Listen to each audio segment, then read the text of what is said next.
തെറ്റുകൾ. എന്തുകൊണ്ടാണ് നമ്മുടെ കാഴ്ചപ്പാട് തെറ്റാകുന്നത്? കാഴ്ചപ്പാടുകൾ തെറ്റാകുന്നതിനുള്ള പ്രധാന കാരണം നിങ്ങൾക്ക് സ്വന്തം ആൾക്കാരോടുള്ള മമതയാർന്ന സ്നേഹം,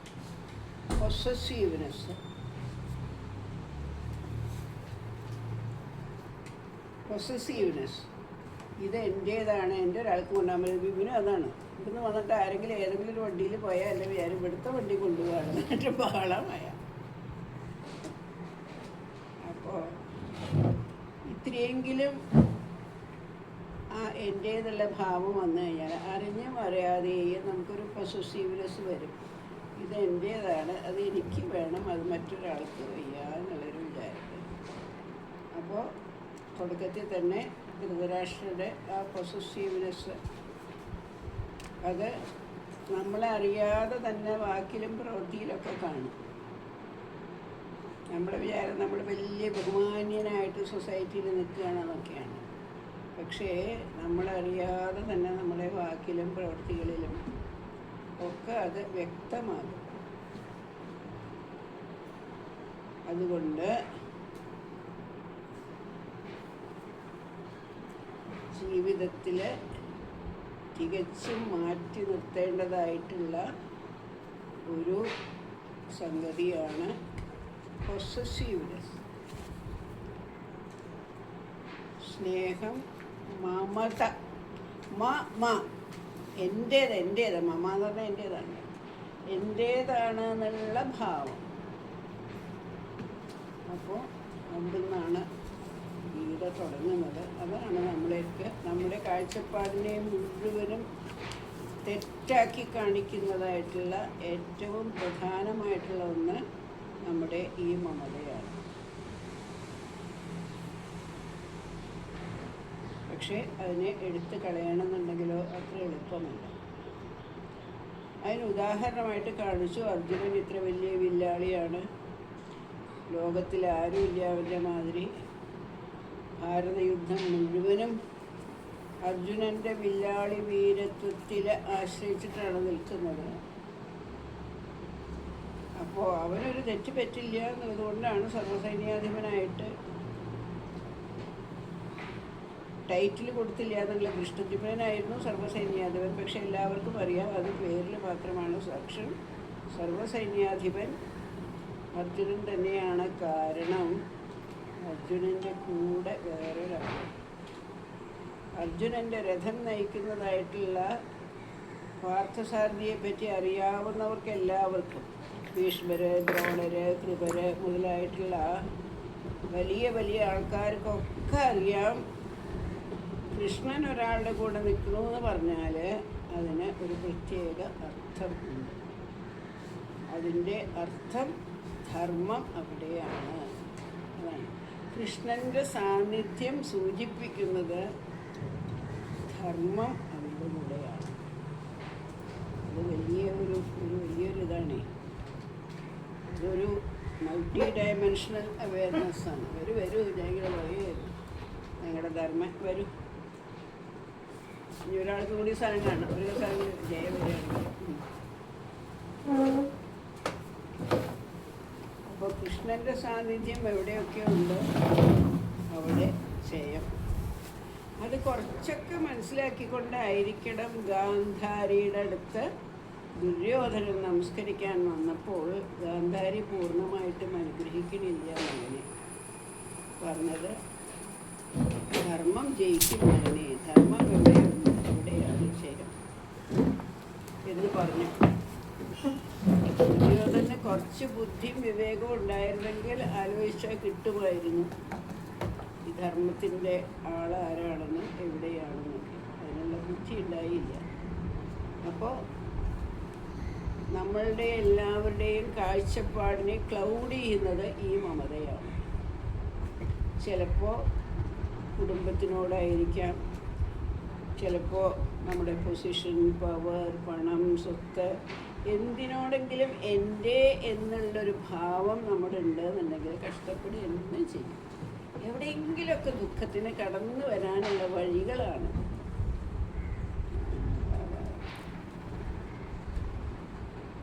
ദുഃഖത്തിന് കടന്ന് വരാനുള്ള വഴിയാണ്, പ്രധാനപ്പെട്ടൊരു വഴിയാണ് മമത.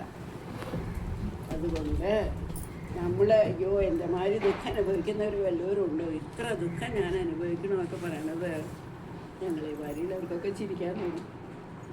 എച്ചാ മമതയിൽ നിന്ന് കുറച്ചൊക്കെ രക്ഷപ്പെട്ട കാരണം നിങ്ങളൊക്കെ നിങ്ങളുടെ ദുഃഖം പറഞ്ഞു വരുമ്പോൾ ഞങ്ങൾക്കൊക്കെ ചിരിക്കാതെ പോകുന്നത്. ഞങ്ങൾക്കറിയാം നിങ്ങളിങ്ങനെ പിടിച്ച് നിൽക്കുക, കൈ വിടുന്നില്ല, കൈ വിടാതെ ആ കൈയൊന്ന് വിട്ടാൽ മതി, അത് വിടില്ല.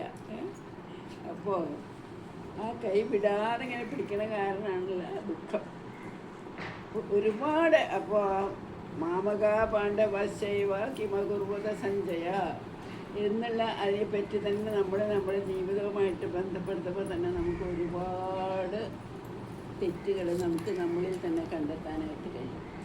ഈ ജ്ഞാനഗ്രന്ഥങ്ങളൊക്കെ എന്താ അവരുടെയൊക്കെ ഉദ്ദേശം എന്ന് വെച്ചാൽ അവർക്ക് പറയാനുള്ളതൊക്കെ പറയും, അത് നമ്മൾ കേൾക്കണം, അത് നമ്മൾ ഉൾക്കൊള്ളണം, അതിനെപ്പറ്റി നമ്മൾ ചിന്തിച്ച് നമ്മുടെ ജീവിതവുമായിട്ട് അതിനെ ബന്ധപ്പെടുത്തണം. അപ്പോഴേ അതിനൊക്കെ ഒരു അർത്ഥവ്യാപ്തി ഉള്ളൂ. അല്ലെങ്കിൽ പുസ്തകങ്ങൾ എത്രയോ പുസ്തകങ്ങൾ, എത്ര നോവലുകൾ നമ്മൾ വായിച്ചിട്ടുണ്ട്, അതൊക്കെ വായിച്ച് കഴിഞ്ഞ് തട്ടിക്കൊടുന്ന് കളയലുണ്ട്. പക്ഷെ ഇതങ്ങനെയല്ല, ജ്ഞാനഗ്രന്ഥങ്ങൾ നമ്മളെ ഇരുത്തി ചിന്തിപ്പിക്കുന്നവയാണ്. അതുകൊണ്ട് അതിലുള്ള ഓരോ വാക്കിനും ഓരോ ഫ്രേസസിനും ഓരോ സന്ദർഭങ്ങൾക്കും എല്ലാത്തിനും അതിൻ്റേതായിട്ട് വ്യാപ്തിയുണ്ട്. അപ്പോൾ അതിനെപ്പറ്റി ഇങ്ങനെ ചിന്തിച്ചിട്ട് നമ്മുടെ ജീവിതവുമായിട്ട് നമ്മളതിനെ കണക്ട് ചെയ്യാനായിട്ട് പഠിക്കണം. അവിടെയാണ് നിധിധ്യാസം. അപ്പോൾ ആദ്യത്തെ ഭഗവത്ഗീതയുടെ ഏറ്റവും പ്രധാനമായിട്ടൊരു കാര്യം നമ്മൾ പഠിച്ചത് ഇതാണ്. ഈ ആലോചിച്ചു, ധൃതരാഷ്ട്രന് അങ്ങനെയുള്ളൊരു മമത ഉണ്ടായിരുന്നില്ല എന്ന് വിചാരിച്ചു നോക്കും. അപ്പോൾ ഹസ്തിനാപുരം എത്രയോ സമ്പദ് സമൃദ്ധമായൊരു രാജ്യമായി തീരുമായിരുന്നു. ഭാരതത്തിലേക്ക് വെച്ച് കേൾവികേട്ട രാജ്യമായിരുന്നു ഹസ്തിനാപുരം. കുട്ടികൾ വന്നു. ആ കുറച്ച് നാള് ധർമ്മപുത്രരെ യുവരാജാവായിട്ട് അഭിഷേകം ചെയ്തു. കൗരവന്മാർക്കൊന്നും സഹിച്ചില്ല അത്. പക്ഷേ എന്നാലും ലോകത്തിൻ്റെ അഭിപ്രായം പഠിച്ചുകൊണ്ട് വിതുരരും ഭീഷ്മരൊക്കെ പറഞ്ഞു, അത് കാരണം കുറച്ചു കാലത്തേക്കെങ്കിലും ഒരു നല്ല ബുദ്ധി ധൃതരാഷ്ട്രക്ക് തോന്നി. പക്ഷെ ആ നല്ല ബുദ്ധി നിലനിന്നില്ല. അപ്പോഴത്തേക്കും ശകുനിയും ദുര്യോധനൊക്കെ ചെന്ന് മറ്റേ ഒക്കെ തുടങ്ങി. ഇപ്പം നമുക്ക് കഥകളൊക്കെ അറിയാം. അപ്പോൾ ഇതിനെയൊക്കെ നമ്മൾ ജീവിതവുമായിട്ട് ബന്ധപ്പെടുത്തണം. നമുക്ക് നല്ല ചെയ്യാൻ തോന്നും, ചെയ്യാമെന്ന് വിചാരിക്കുമ്പോഴാണ് പെട്ടെന്ന് ഭാര്യയോ ഭർത്താവോ മക്കളോ വേണ്ട, ചാലോ വേണ്ട, നിങ്ങൾക്കത് വേറെ ജോലി കണ്ടില്ല കേട്ടില്ല അടച്ച് മിണ്ടാതിരിക്കാതെ. അങ്ങനെ ധർമ്മത്തിന് ഒരു സ്ഥാനം, സത്യത്തിനും ധർമ്മത്തിനും നമ്മുടെ ജീവിതത്തിൽ ഒരു സ്ഥാനം കൊടുക്കാൻ നമ്മൾ ആദ്യം പഠിക്കണം. ഞാൻ എന്നെക്കൊണ്ട് കഴിയുന്നത് നമുക്കിപ്പോൾ 100% സാധിച്ചു വരില്ല നമ്മുടെ മനുഷ്യ ജീവിതത്തിൽ. പക്ഷെ എന്നാലും എന്നെക്കൊണ്ട് കഴിയുന്നത്ര ഈ മഹർഷിമാരും വലിയ വലിയ ആൾക്കാരൊക്കെ നമുക്ക് ഉപദേശിച്ച് തന്നിട്ടുള്ള സത്യധർമ്മത്തിനെ ജീവിതത്തിൻ്റെ ഭാഗമാക്കാൻ ഞാൻ ശ്രമിക്കും. അതാണ് ഒരു ഭാരതീയൻ്റെ ഏറ്റവും വലിയ ചുമതല. അതിനെ ഞാൻ സ്ത്രീകളോട് സംസാരിക്കുമ്പോൾ പെട്ടെന്നതും ദേവകാര്യ സമുദ്യത എന്നുള്ള വാക്കിൽ അതിനെ ഒതുക്കാനായിട്ട് നോക്കും. ദേവകാര്യം ചെയ്യാൻ വേണ്ടി ജനിച്ചവരാണ് നമ്മൾ, ഹിന്ദുക്കളാണായാലും പെണ്ണായാലും. അപ്പോൾ അതിനെപ്പറ്റി ചിന്തിക്കേണ്ട. നമ്മൾ ഓരോരുത്തർക്കും ഒരു പ്രത്യേക ചുമതലയുണ്ട്. മറ്റുള്ളവർക്ക് ആർക്കും സത്യം എന്താണെന്നോ ധർമ്മം എന്താണെന്നോ ഇങ്ങനെയുള്ള ഒരു ബോധം അവർക്ക് ആർക്കുമില്ല. വേറെ ഒരു സംസ്കാരത്തിലോ ഒരു മതത്തിലോ ഇല്ല. അവർക്കൊരു ദൈവമുണ്ട്, ദൈവം സ്വർഗത്തിലിരിക്കുന്നു, മരിച്ചാൽ സ്വർഗത്തിൽ പോകാൻ സുഖിക്കുക, അതോടുകൂടി അവരുടെ ജീവിതം കഴിയും. ഇതങ്ങനെയല്ല. മാനിഫെസ്റ്റേഷൻ ഓഫ് ദി ഡിവിനിറ്റി, ഈ സത്യധർമ്മത്തിനെ അറിഞ്ഞുകൊണ്ട് അതിനെ നിങ്ങളുടെ ജീവിതത്തിൻ്റെ ഭാഗമാക്കിയിട്ട് നിങ്ങൾ ജീവിക്കാൻ തുടങ്ങുന്നുണ്ടല്ലോ, അതിനെയാണ് മാനിഫെസ്റ്റേഷൻ ഓഫ് ഡിവിനിറ്റി. ഡിവിനിറ്റി എന്ന് പറഞ്ഞതെന്ന് വെച്ചാൽ അത് ശ്രീകൃഷ്ണൻ്റെയും ശ്രീരാമൻ്റെയും വേഷം കെട്ടി നടക്കുക എന്നുള്ളതല്ല. അതിനെയാണ് അതിനും കഥയായിട്ട് കൊണ്ട് കാണിച്ചു തരുന്നത് നമുക്ക് ഭാഗവതത്തിൽ. പൗണ്ഡ്രക വാസുദേവൻ, പൗണ്ഡ്രകൻ എന്ന് പറഞ്ഞിട്ടുള്ളൊരു രാജകുമാരൻ. അവന് പെട്ടെന്ന് തലയിൽ തോന്നി ഞാനാണ് സാക്ഷാൽ കൃഷ്ണൻ. ഈ കൃഷ്ണനൊക്കെ വെറും ആർട്ടിഫിഷ്യൽ കൃഷ്ണനാണ്. എന്നിട്ട് അയാൾ 2 മരം കൊണ്ടുള്ള 2 കയ്യും കൂടിയൊക്കെ ഉണ്ടാക്കിച്ചു, ഫിറ്റ് ചെയ്യിപ്പിച്ചു. എപ്പോഴും ശരീരത്തിൽ മുഴുവനും നീല പുരട്ടി ഒരു ചൂട് കുത്തിയിട്ട് ഇവിടെ ഒരു ശ്രീവത്സം എന്ന് പറഞ്ഞിട്ടുള്ളൊരു മറവുണ്ടാക്കി, എപ്പോഴും മഞ്ഞപ്പട്ട് ഉടുത്ത് നീലത്തിരുമുടിയൊക്കെ കെട്ടിക്കൊണ്ട് അങ്ങനെ ഞാനാണ് വാസുദേവൻ എന്ന് പറഞ്ഞ് നടന്നിട്ട് നാട്ടുകാരൊക്കെ ചിരിക്കുന്നുണ്ട്, പക്ഷെ അയാൾക്ക് മനസ്സിലാവുന്നില്ല. അങ്ങനെ ഒരു ദിവസം ദ്വാരകയിലേക്ക് എല്ലാവരും കൂടിയിരിക്കുമ്പോൾ കൃഷ്ണൻ അവിടെ ഇല്ല. ആ സമയത്താണ് കയറി ചെന്നിട്ട് പറഞ്ഞു, അവൻ വരുമ്പോൾ പറഞ്ഞോളൂ, അവൻ വെറും ഒരു ആർട്ടിഫിഷ്യൽ കൃഷ്ണൻ, ഞാനാണ് സാക്ഷാൽ കൃഷ്ണൻ, അതുകൊണ്ട് ഞാൻ യുദ്ധത്തിന് തയ്യാറായിട്ട് ഇന്ന സമയത്ത് വരും എന്ന് പറഞ്ഞോളൂ പറഞ്ഞു. അവിടെയുള്ളവരൊക്കെ കൈകൊട്ടി ചിരിച്ചു കേട്ടപ്പോൾ. പക്ഷെ എന്നാൽ പൗണ്ഡ്ര വാസുദേവൻ വന്നു, യുദ്ധം ചെയ്തു. കൃഷ്ണൻ തോൽപ്പിച്ചു. കൃഷ്ണൻ്റെ നിമിഷം മാത്രം കൊണ്ട് ഒരു സുദർശന ചക്ര ഐക്യല്ലേ ഉള്ളൂ. അപ്പോൾ അങ്ങനെ അവനെ നശിപ്പിച്ചു. അപ്പം നമ്മളാരും പൗണ്ഡ്രക വാസുദേവന്മാരാകരുത്. സത്യധർമ്മത്തിനെ ശരിക്കും ജീവിതത്തിലേക്ക് ആവാഹിച്ചെടുത്ത് കഴിയുന്നത് നമ്മളെ കൊണ്ടാകുന്നത്ര അതായിരിക്കണം നമ്മുടെയൊക്കെ ജീവിതത്തിൻ്റെ ലക്ഷ്യം. The goal in life is to manifest the divinity. തന്നിൽ നിലീനമായിരിക്കുന്ന ആ ദിവ്യത്വത്തിൻ്റെ ബഹിരാവിഷ്കരണം. ഇപ്പം നിങ്ങളിൽ ആ സത്യം ധർമ്മം ഉണ്ടെന്ന് എനിക്കിങ്ങനെ നിങ്ങളെ കണ്ടതുകൊണ്ട് അറിയില്ലല്ലോ. എന്നാൽ പിന്നെ നമ്മുടെ വിഗ്രഹങ്ങളെ, അമ്പലങ്ങളിലുള്ള വിഗ്രഹങ്ങളെ മാത്രം ധ്യാനിച്ചാൽ മതി നമുക്ക്. അതൊക്കെ സത്യത്തിൻ്റെയും ധർമ്മത്തിൻ്റെയും അടയാളമാണെന്നുണ്ടെങ്കിൽ. പക്ഷെ അതുപോലല്ലോ ജീവിതത്തിലേക്ക് അത് എടുത്ത് കാണിക്കണം. ഇത് ജീവിതത്തിലേക്ക് എടുത്ത് കാണിക്കുക എന്ന് പറഞ്ഞാൽ എന്താണ് ജീവിതം? കുറേ കർമ്മങ്ങൾ ചെയ്യണം, കുറേ മാനസ തലത്തിലുള്ള വികാരങ്ങളുണ്ട്, കുറേ ജ്ഞാനത്തിൻ്റെ വഴികളുണ്ട്. ഇതിൽ കൂടി എല്ലാം ഈ സത്യധർമ്മത്തിൻ്റെ വെളിച്ചം ഞാൻ കൊണ്ടുവരണം. അതായിരിക്കണം എൻ്റെ ജീവിത ലക്ഷ്യം. അപ്പോൾ ഇതൊന്നും നമുക്ക് കോളേജിലും സ്കൂളിലൊന്നും പഠിപ്പിക്കുന്നതല്ല. ഇതൊക്കെ ഇങ്ങനെ സത്സംഗങ്ങളിൽ കൂടി മാത്രമേ നമുക്ക് കൈവരാൻ സാധിക്കൂ. ചിലപ്പോൾ ഒരു സപ്താഹം കേട്ടതുകൊണ്ട് ഒന്നും കഥകൾ മാത്രം നമ്മൾ കേട്ടിട്ട് പോകും. അതുകൊണ്ടാണ് സപ്താഹത്തിന് ഒരു സത്സംഗത്തിൻ്റെ ലെവലിലേക്ക് ഉയരണം എന്നുണ്ടെങ്കിൽ അത്രയും വലിയ ഒരു പണ്ഡിതനായിരിക്കണം. ഇപ്പോൾ അമ്പലപ്പുഴ ശർമ്മ എന്നൊക്കെ പറയുന്ന അദ്ദേഹം ഉണ്ട്. അതിനൊക്കെ അവർ തത്വത്തിൻ്റെ നിലയിലേക്ക് ഉയർത്തും. ഇപ്പോൾ പിന്നെ കുറേ ആൾക്കാർ തുടങ്ങിയിട്ടുണ്ട്. അതൊക്കെ പണ്ട് പലരും കഥയായിട്ടിരുന്നതിനെയൊക്കെ മാറ്റിയിട്ട്, അതുകൊണ്ടാണ് ചിദാനന്ദപുരി സ്വാമി മാതിരിയുള്ളവരൊക്കെ പറയണത്, നിങ്ങൾ രുക്മിണി സ്വയംവരത്തിനെ ഒരു ആർഭാടമുള്ള പ്രൊസഷനാക്കി മാറ്റരുത്. അതൊന്നുമല്ല, അതിലൊക്കെ അപ്പുറമുള്ള ഒരുപാട് അർത്ഥതലങ്ങളുള്ളതാണ്. മറ്റിപ്പോൾ കുട്ടികൾ അത് മാത്രമേ കാണുള്ളൂ. ഞാൻ രുക്മിണിയായി പോയി, എനിക്ക് നല്ല സാരി എടുക്കാൻ വന്ന, അല്ലെങ്കിൽ വേഷം കെട്ടി, ഇതൊക്കെയുള്ള ആ നിലയിലേക്ക് നമ്മൾ ഇറക്കുകയാണ്. അതുകൊണ്ടാണ് അതിനെയൊക്കെ അവർ പരിഹസിക്കുന്നത്. അപ്പോൾ ഇതിനെ നമുക്ക് എങ്ങനെ ഉൾക്കൊള്ളാം? അതിനുള്ള വഴികളാണ് കുറച്ചെങ്കിലും ധ്യാനം ചെയ്യുക, യോഗ ചെയ്യുക, നാമജപം ചെയ്യുക എന്നൊക്കെ പറയുമ്പോൾ അതിൻ്റെ ഇടയ്ക്കുള്ള ചിലപ്പോൾ ഒരു ഫ്ലാഷ് മാതിരി. അപ്പോൾ അമ്മയുടെ ഉള്ളിലേക്ക് ഇടയ്ക്ക് ഇങ്ങനെ ഫ്ലാഷ് മാതിരി ഇങ്ങനെ ഇത് വരുന്ന കാരണമാണ് എനിക്കിങ്ങനെ പറയാൻ സാധിക്കുന്നത്. ഞാനും കുട്ടിക്കാലത്ത് ഇതൊക്കെ കഴിഞ്ഞ് പോയതാണ്. വെറും കഥയും കളിയും ചിരിയൊക്കെ ആയിട്ടല്ലേ. വിവേകാനന്ദ സ്വാമിയുടെ സാഹിത്യം പഠിക്കാൻ വന്ന് പ്രാക്ടിക്കൽ വേദാന്തം, പ്രായോഗിക വേദാന്തം എന്നുള്ള ഒരു ചിന്ത തലയിൽ വന്നപ്പോൾ മുതൽക്കാണ് ഇതിനൊക്കെ വേറെ ഒരു അർത്ഥതലങ്ങളുണ്ടല്ലോ, അതിനെ ജീവിതവുമായിട്ട് ബന്ധപ്പെടുത്തിയാലേ അതിൻ്റെയുള്ള സാർത്ഥകതയുള്ളൂ എന്നൊക്കെയുള്ള ബോധം വരുമ്പോഴാണ് നമുക്ക് ചിന്താശക്തി കൂടുന്നതും അതിനെപ്പറ്റി ചിന്തിക്കാൻ തോന്നുന്നതും. ചെറിയൊരു ഉദാഹരണം പറയാം. വിവേകാനന്ദ എന്ന് മറ്റൊരു വാക്ക് തന്നിട്ട് അതിൽ നിന്ന് നമുക്ക് എന്താ കിട്ടുന്നത്? നമ്മൾ വിവേകാനന്ദ എന്ന് പറഞ്ഞാൽ നമ്മൾ എന്താ കിട്ടും? വിവേകാനന്ദ സ്വാമിയുടെ പടം കാണും, വിവേകാനന്ദൻ്റെ ചിത്രം കാണും, വിവേകാനന്ദൻ്റെ ജീവിതം കാണുക, വിവേകാനന്ദൻ്റെ സന്ദേശങ്ങൾ, അതൊക്കെ കിട്ടും. പക്ഷേ ആ 2 വാക്കിൽ തന്നെ വലിയൊരു സന്ദേശമുണ്ട്. എന്താ സന്ദേശം? ഏതൊരു ആനന്ദത്തിനെയും വിവേകപൂർവ്വം അനുഭവിക്കൂ, അത്രേ വേണ്ടൂ ജീവിതത്തിൽ, ആനന്ദൻ്റെ ജീവിതത്തിൽ. പക്ഷേ ആ ആനന്ദത്തിൻ്റെ മുമ്പിൽ വിവേകമുണ്ടാകും. ആ വിവേകം എന്ന് പറയുന്നത് എന്താ? ശരിയും തെറ്റും അറിയാനുള്ള, ശ്രേയസ്സും പ്രേയസ്സും തമ്മിൽ അറിയാനുള്ള നിങ്ങളുടെ കഴിവാണ് വിവേകം. അപ്പോൾ ആ വാക്കിൽ തന്നെ എത്രയോ വലിയൊരു അർത്ഥവ്യാപ്തിയാണ് വന്നിരിക്കുന്നത്. വിവേക ആനന്ദം.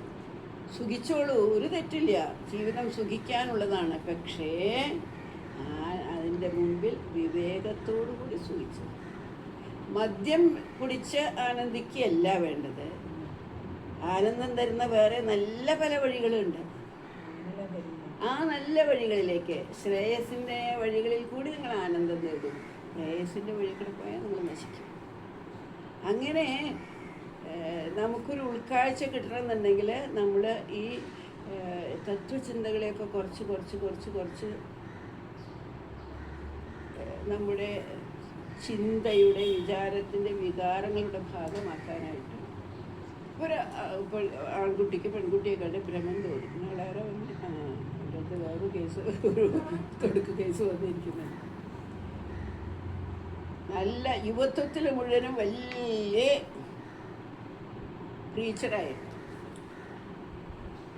ലക്ഷ്മി ദീദി ഇപ്പം എന്തിനാ പിറന്നാളൊക്കെ ആഘോഷിക്കുന്നത്? ഇതൊക്കെ വെറുതെ ഉള്ളതല്ലേ? ഞങ്ങളുടെ ഞാനൊന്നല്ലട ആഘോഷിക്കുന്നത്, അതൊക്കെ ആർക്കും ആഘോഷിക്കണം. ഇങ്ങനെ നമ്മൾ കാണുമ്പോൾ ഓരോന്നിനും കുറ്റം കാണും. എന്നുവെച്ചാൽ അവൻ്റെ നിലയിൽ അവൻ ധ്യാനാവസ്ഥിത തദ്ഗതേന മനസ്സിലിരിക്കുകയാണ്. അപ്പോൾ ഇതിനൊക്കെ ഒരു അർത്ഥമില്ല, ഞാൻ ചെയ്യുന്നതിന് ഒരു അർത്ഥമില്ല അവന്. അങ്ങനെ എന്നെ ഉപദേശിക്കാനൊക്കെ വരും. ഇപ്പം എന്തായി? 19 വയസ്സായി, ജോലിയൊന്നുമില്ല. ഇപ്പോൾ ഒരു കുട്ടിയായിട്ട് വലിയ പ്രണയം കഴിഞ്ഞില്ല. ഇപ്പൊ ധ്യാനവും പോയി, എല്ലാം പോയി. എന്ത് ചെയ്തിട്ടാണ് ഇത് എടുക്കാൻ പറ്റില്ല. അപ്പൊ ഇതുവരെ നേടിയെടുത്തത് മുഴുവനും നിമിഷം കൊണ്ട് നശിച്ചു. അങ്ങനെയാണ് കുട്ടികളുടെ പാലിക്കാരില്ല.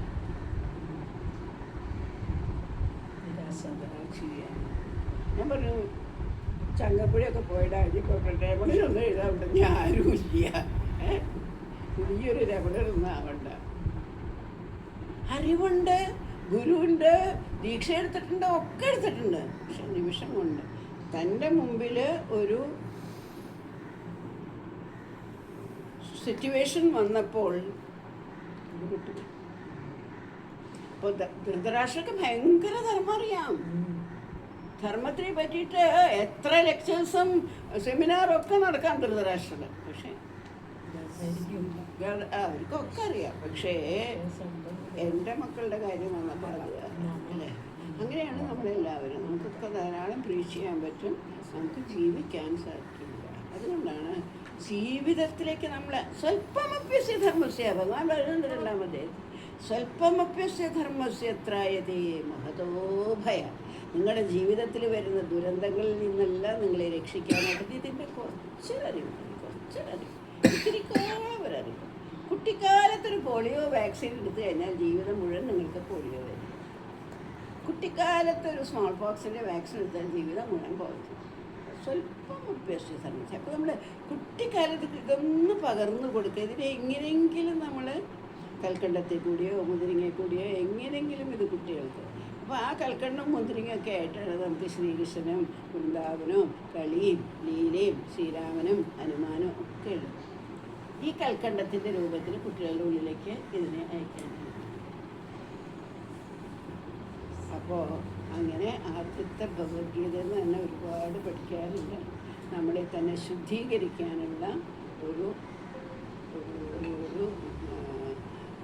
പുറപ്പാടാണ് വ്യാസന് പുതുക്കി വെച്ച് തരുന്നത്. അപ്പോൾ അങ്ങനെ ധൃതരാഷ്ട്രൻ്റെ മമതയോട് കൂടിയിട്ട് ആരംഭിച്ചു. എന്നാൽ ശരി, അർജുനനെ പറ്റിയ തെറ്റെന്താണ്? അർജുനൻ വലിയ കമാൻഡർ ഇൻ ചീഫ് ഒക്കെയാണെന്ന് വിചാരിച്ചു. ശ്രീകൃഷ്ണൻ ഉണ്ടല്ലോ, എൻ്റെ സാരാളിയായിട്ടുള്ള അഹംഭാവം വരെ ഉണ്ടായിരുന്നു. അങ്ങനെ വന്നിട്ട് പക്ഷെ ശരിയായിട്ടുള്ള ഈ അറിവ് ഉള്ളിൽ പ്രായോഗികമാക്കാത്ത കാരണം അർജുനനും വില്യാളിയും മറ്റതും മറിച്ചതൊക്കെയാണ്. അപ്പോൾ സത്യധർമാദികളെ ജീവിതത്തിൻ്റെ ഭാഗമാക്കിയിരിക്കുന്ന യുധിഷ്ഠിരൻ മാത്രമേ ഉള്ളൂ. യുധിഷ്ഠിരൻ അങ്ങനെ തെറ്റൊന്നും പറ്റില്ല. പക്ഷേ ഇവരൊക്കെ അതൊക്കെ അറിയാം, അതൊക്കെ തിയറി ആയിട്ടൊക്കെ പഠിച്ചിട്ടുണ്ട്. BA പാസ്സായിട്ടുണ്ട്, MA പാസ്സായിട്ടുണ്ട്, ലിറ്ററേച്ചറൊക്കെ ഉണ്ടെന്നുണ്ടെങ്കിൽ 4 വാക്ക് സംസാരിക്കാനോ എഴുതാനോ അറിയില്ല.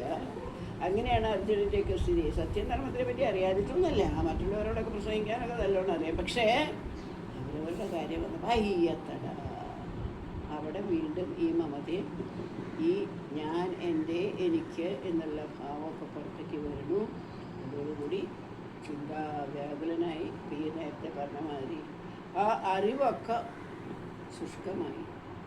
അറിവിനെ ജീവിതവുമായിട്ട് നേരാവണ്ണം കണക്ട് ചെയ്യാൻ സാധിക്കാത്തതായ കാരണം വേണ്ട സമയത്ത് ആ അറിവ് രക്ഷാകവചമായിട്ട് നിന്നില്ല. അപ്പോഴാണ് ഇവരെ കണ്ടപ്പോൾ, അപ്പോൾ നമ്മുടെ ഒക്കെ മനസ്സിൽ അർജുനനെ കൊണ്ട് ഇത്രയും പറയിപ്പിച്ചത് വ്യാസൻ എന്തിനാന്ന് വെച്ചാൽ, നമ്മൾക്കും തെറ്റ് പറ്റുന്ന സമയത്ത് നമ്മൾ ലോകത്തിനെ തെറ്റായിട്ട് എങ്ങനെ കാണുന്നു. ഇവരൊക്കെ മരിക്കില്ലേ, ഇവരൊക്കെ എൻ്റെ സ്വന്തം ആൾക്കാരല്ലേ, ഇവർ മരിച്ചു കഴിഞ്ഞാൽ സ്ത്രീകൾ വിധവകളാവില്ലേ, സ്ത്രീകൾ വിധവകളായി കഴിഞ്ഞാൽ അവർ കുലടകളാകില്ലേ, അവർ കുലടകളായി കഴിഞ്ഞാൽ ജാതിവർണ്ണാശ്രമങ്ങൾ ധരിക്കില്ലേ. ഇങ്ങനെ ഇങ്ങനെ ഇങ്ങനെ ഇങ്ങനെ ഇങ്ങനെ കളിച്ച് കളിച്ച് കളിച്ച് കളിച്ച് കിട്ടി. അപ്പോൾ അറിവില്ലായ്മ വന്നു കഴിഞ്ഞാൽ നമ്മുടെ കാഴ്ചപ്പാട്, നമ്മൾ അറിവ് എന്ന് നമ്മൾ വിചാരിക്കുന്നത് അറിവല്ലാതെയായിട്ട് തീരും. നമുക്കറിയാമെന്ന് നമ്മൾ വിചാരിക്കുക. അതുകൊണ്ട് സത്യത്തിലും ധർമ്മത്തിലും അധിഷ്ഠിതമായിട്ടുള്ള ആ അറിവാണ് അറിവ്. മറ്റതൊക്കെ നിങ്ങളെ കുഴിയെ തൊട്ട് ചാടിക്കും. അതുകൊണ്ടാണ് ജീവിതത്തിൽ ചില മുറകളൊക്കെ അനുഷ്ഠിക്കൂ എന്ന് അവർ പറഞ്ഞ് മനസ്സിലാക്കി തന്നേക്കുന്നത്. ഹൈന്ദവ ജീവിതം വെറുതെ കള്ളും കുടിച്ച് മത്സ്യവും മാംസവും തിന്ന് നൈറ്റ് ക്ലബ്ബിൽ പോയിട്ട് കളയാനുള്ളത് അതൊക്കെ അവിടെ ഉണ്ട്, അതൊക്കെ അവർക്ക് ഇഷ്ടമാരുണ്ട്, അവിടങ്ങളിലൊക്കെ ഉണ്ട്. പക്ഷെ നമുക്കതല്ല. നമുക്ക് ജീവിതത്തിൽ ഒരു പൈതൃകമുണ്ട്, നമുക്കായിട്ട് ഒരു പ്രത്യേകമായിട്ടുള്ള ദൗത്യം തന്നിട്ടുണ്ട്. ആ ദൗത്യം നമ്മളൊന്ന് അനുഷ്ഠിക്കാൻ ചെല്ലും തോറും the officials of the government of the universe is with you എന്ന് പറയണ മാതിരി എല്ലാ പ്രാപഞ്ചിക ശക്തികളും നമ്മളറിയാതെ തന്നെ അവരുടെ അനുഗ്രഹം അവരൊക്കെ എല്ലായിടത്തും ഉണ്ട്. നമ്മളതിനെ രാമകൃഷ്ണ ഗോവിന്ദ എന്നൊക്കെ വിളിക്കണമെന്നേ ഉള്ളൂ.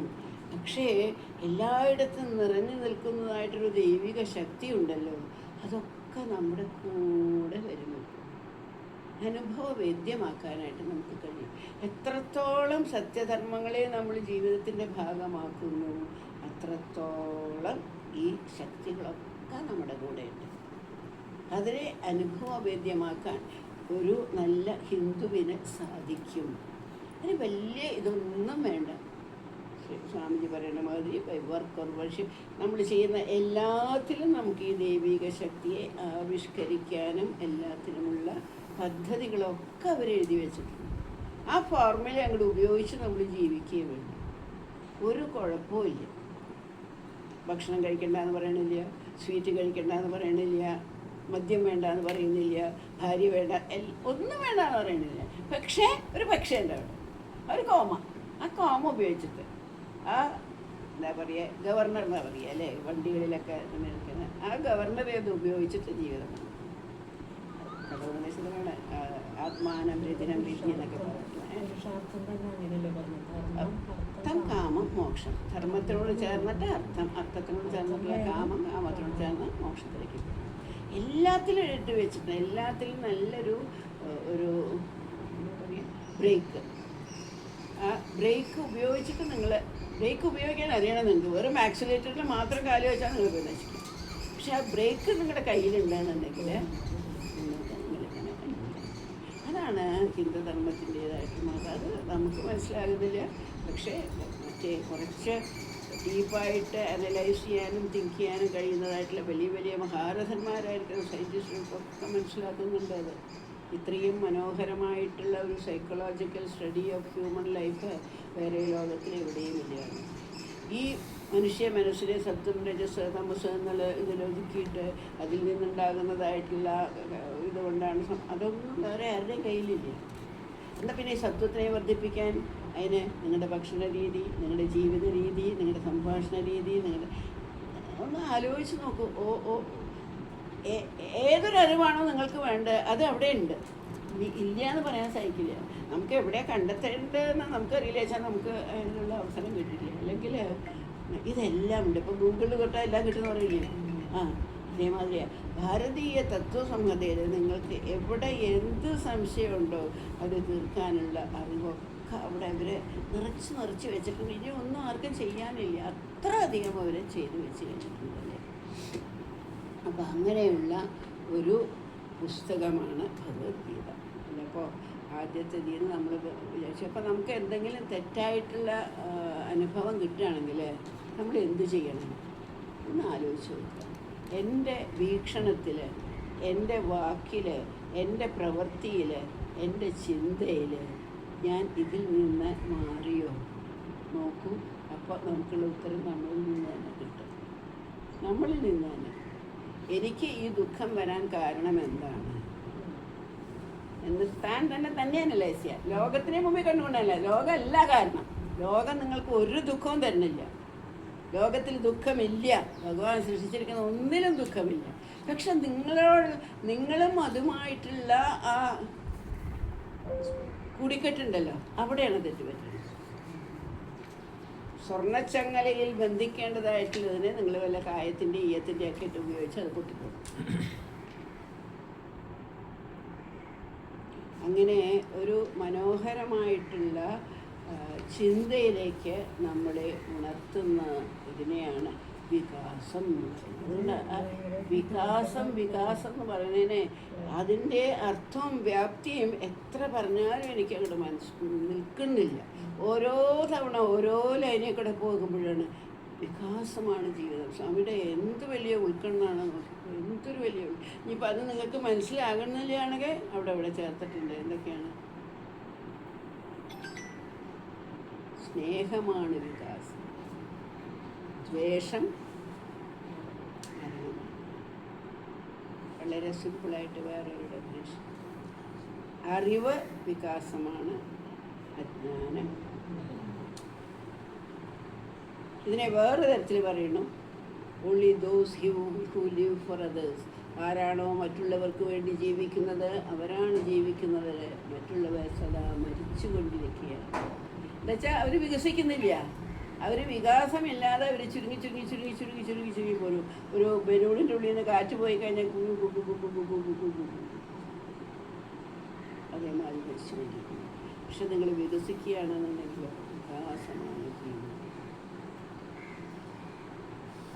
അപ്പോൾ ഇനി ഇതിനെ നമ്മൾ നല്ലപോലെ ഹൃദിസ്ഥമായിട്ടുള്ളൊരു പാഠമാക്കിയിട്ട് നമ്മളെ തന്നെ എൻ്റെ പ്രവൃത്തികളിൽ പ്രവൃത്തിക്കുള്ളിൽ ഞാൻ വികസിക്കുകയാണോ അതോ അത് ശ്രീകൃഷ്ണൻ ഒരിക്കൽ പറയുന്നുണ്ട്, ആരാണോ അവരവർക്ക് വേണ്ടി ഭക്ഷണം പാകം ചെയ്യുന്നത് അവർ കള്ളന്മാരാ, സുഗന്ധികളല്ല. എൻ്റെ കയ്യിൽ കുറേ നല്ല സാധനങ്ങളുണ്ട്. ഞാനത് എനിക്ക് വേണ്ടി നല്ല നെയ്യിൽ ബദാമും ഒക്കെ ഇട്ടിട്ട് ഞാൻ നല്ല ഹലുവയൊക്കെ ഉണ്ടാക്കി തരുന്നു. പക്ഷേ വേല ചെയ്യാൻ വരുന്ന കുട്ടിക്ക് കൊടുക്കുന്നത് കടുകും മുളകും ഉപ്പിട്ടിട്ട് വേവാത്തത്തിന് റവ ഉപ്പും ഉണ്ടാക്കി. ആ ഭേദഭാവം നമുക്ക് എടുത്ത് കളയാൻ പറ്റില്ല. ആ ഭേദഭാവമാണ് കഠോപനിഷത്തിലെ മൂലമായിട്ട് നിൽക്കുന്നത്. കഠോപനിഷത്തിലെ വാജസ്രവസ് വലിയ യാഗം കഴിച്ചു, ഒരുപാട് പശുക്കളെയൊക്കെ ദാനം ചെയ്തു. ഈ കുട്ടി ഇരുന്നിങ്ങനെ നോക്കുകയാണ്. അതിൽ കുറേ പശുക്കൾ മുഴുവനും ചാവാലി പശുക്കളാ. എടുത്ത് നിൽക്കാൻ വയ്യ, പാല് കൊടുക്കാൻ വയ്യ, പുല്ല് തിന്നാൻ വയ്യ. അങ്ങനെയുള്ള ചാവാലി പശുക്കളെയാണ് അച്ഛൻ ദാനം ചെയ്തിട്ട് വലിയ യാഗം നടത്തിയിട്ട് സ്വർഗത്തിലേക്ക് പോകാൻ നോക്കുകയാണ്. അപ്പോഴാണ് ഇവന് ബുദ്ധി വിളിച്ചത്, അച്ഛാ എന്നെ ആർക്കാ കൊടുക്കാം, എന്നെ ആർക്കാ കൊടുക്കാം, എന്നെ ആർക്കാ. അത് വേറെ നമ്മൾ ഭയങ്കര ഇൻട്രസ്റ്റോടുകൂടി പഠിച്ചതാണ്.